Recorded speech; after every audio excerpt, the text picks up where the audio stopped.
If you're watching this video, then you're already familiar with Jordon Hudson and Bill Belichick. They are, I don't want to say the celebrity couple, but they are this sort of weird, large age gap romance. Is it really a romance? Is it more friends with benefits sort of thing?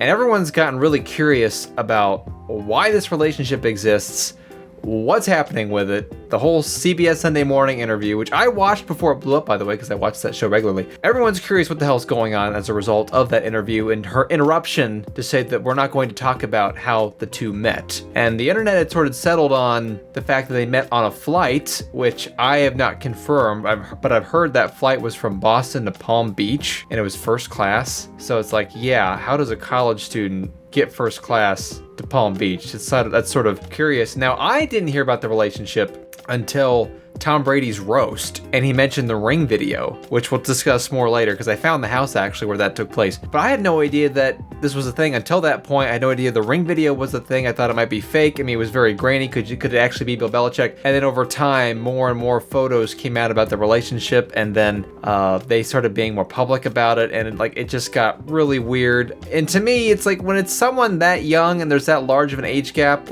it's either not just romance or it's not romance at all. And that's something we're gonna dive a little bit deeper into in this video, because there was an article by the New York Post, although I don't have the New York Post up, discussed, or they had someone go around and sleuth and find out all this information about Jordon Hudson's mysterious real estate portfolio that it is believed that she's acquired since she's met Bill Belichick. And they've tossed her numbers like it's worth $8 million and she gets all this income every month, and all the properties are in Boston. And as we're gonna find out, her property portfolio may very well be more than $8 million. We're just not sure. The Post article only focused on properties that were located within Boston or Massachusetts more broadly. But as we're gonna find, she's tied to a lot of different LLCs, and a lot of those LLCs, while they're listed in Massachusetts business search as owning real property, I couldn't find the property they were tied to. Now, I'm a real estate investor as well, so while I am doing my own sleuthing, I'm curious to see how other people's properties are doing in other markets. So, and that's the other part of this too, is that we're gonna find that her timing was not too great when it comes to her property. So the first property that I could find was this townhome located in Dorchester, Massachusetts.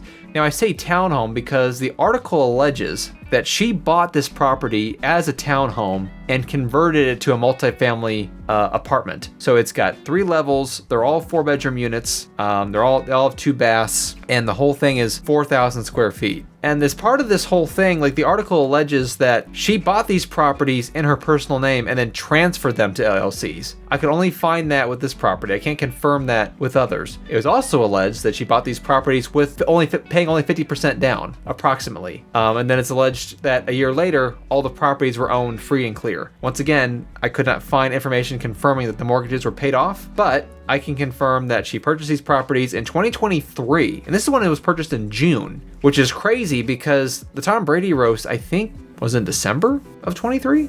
Maybe. Regardless, the relationship didn't become public until early 2024. So this shows that they were dating well before then. And you have to know someone for a certain amount of time for them to give you money to buy properties.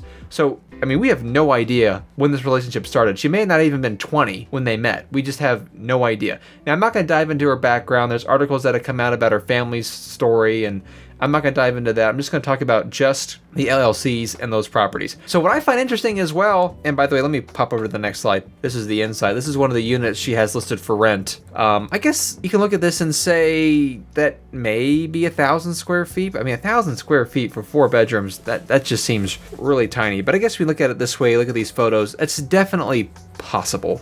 But what I find really interesting is that she bought the property for $2.475 million, but the current Zestimate, which Zestimate's not a formal appraisal, it's just what Zillow, using their algorithm, it's what they determine the estimated value to be, which I have no idea how accurate that is. They found this estimate to be $2.26 million. So that's a 10% loss in value. So she's in the hole, but she's getting rental income. So there's that. And if you're not familiar with rental real estate, typically a good purchase price is you want the income of the asset to be about 1% of what the real estate value is. So I typically, when I make assumptions about what a property is renting for, usually in a faster appreciating market, people will pay a premium on the property value. So it could be a little bit less than 1%. Like Atlanta's a market where people typically pay above 1%.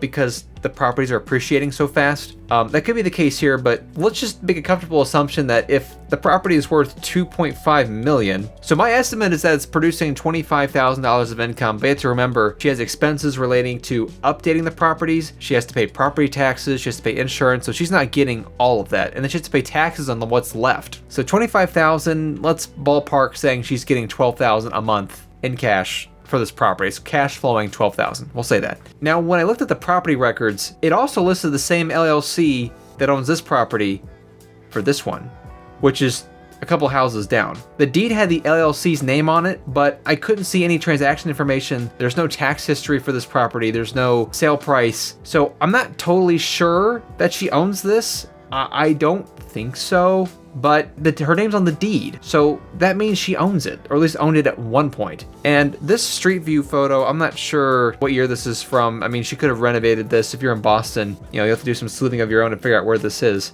But this one she purchased 6 months after this one, allegedly. But don't quote me on that. It's not one of the properties that the article included as part of her real estate portfolio. It just has her name tied to it. This one is a couple blocks over from those two. This one's a very similar layout. It's a townhome. This photo is from Zillow, so I don't know what year it was. This is when she has one of the properties listed for rent. Here's the inside. So this very well could also have been a townhome that she renovated, like the article alleges. But it's a very similar size, 3 floors. 3 units. I guess when you do it at 3 units, I thought they were 4 units, but I guess if you do 3 units, that makes a little bit more sense from a square footage standpoint. But once again, also purchased in June of 2023, 6 months before anybody even knew the relationship existed. And once again, lost 10% on this property to date, according to the Zestimate. So hopefully she's banking some income on this property. And I believe, yeah, this one was listed for rent for $4,400. This one is listed for rent for I think $5,000. But once again, let's just go off the 1% rule. So it's 2.3 million, 23,000. Let's assume she put some money into it. Property taxes, insurance,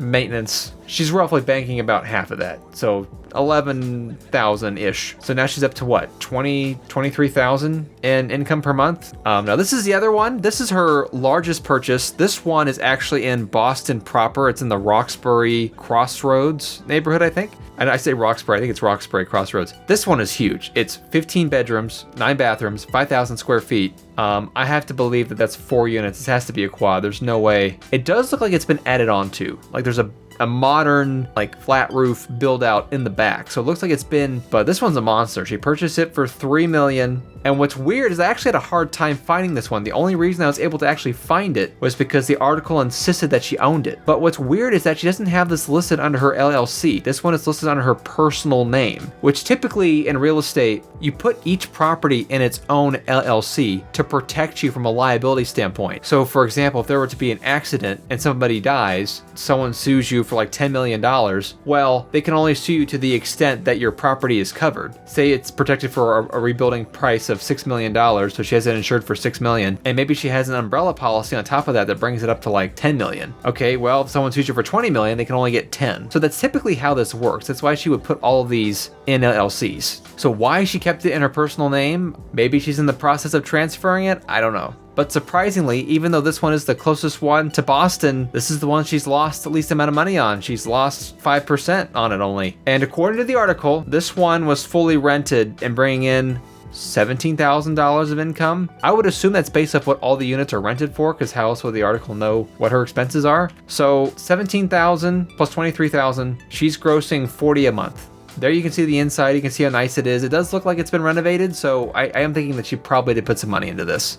From the outside, this doesn't look like a property that would typically be well maintained, and so it looks a little nicer on the inside than what I would expect, so perhaps she did put some money into it. Now this one is located on Cape Cod. This is not a multifamily property. This is a personal home, 2 bedroom, 2 bath, 1,200 square feet, purchased after her first rental properties were purchased. Also listed under her personal name, purchased only for $610,000, and this one she's actually done pretty well on. She's made about 10-12%. Now, when I dug a little deeper, and here's some photos from Zillow. I think this is before she worked on it, but when you go to Street View, this is from August 2024. She's got people working on it. So look at all this. She's got 5 trucks here. So clearly there was a lot of work done to this property. Now, what I don't know, I mean, Cape Cod, it's kind of nice to have a personal home. It's not a multifamily property. It's kind of small. So my guess is that she would have bought this for her personal residence, but it's out there. So I'm not sure if she is living here or not. I would think that's why she would have bought it. But then again, with all the cars here, maybe it's just a flip. But she purchased it after her other $1 million property. So I would guess this would be her personal property. But now that the address is out there, I don't know how she can do that. Now, what I will say is that all these properties were purchased by her, but when it lists the person buying the property, you have to say what your home address is. And on each of these that I could find deeds for, she listed a different home address.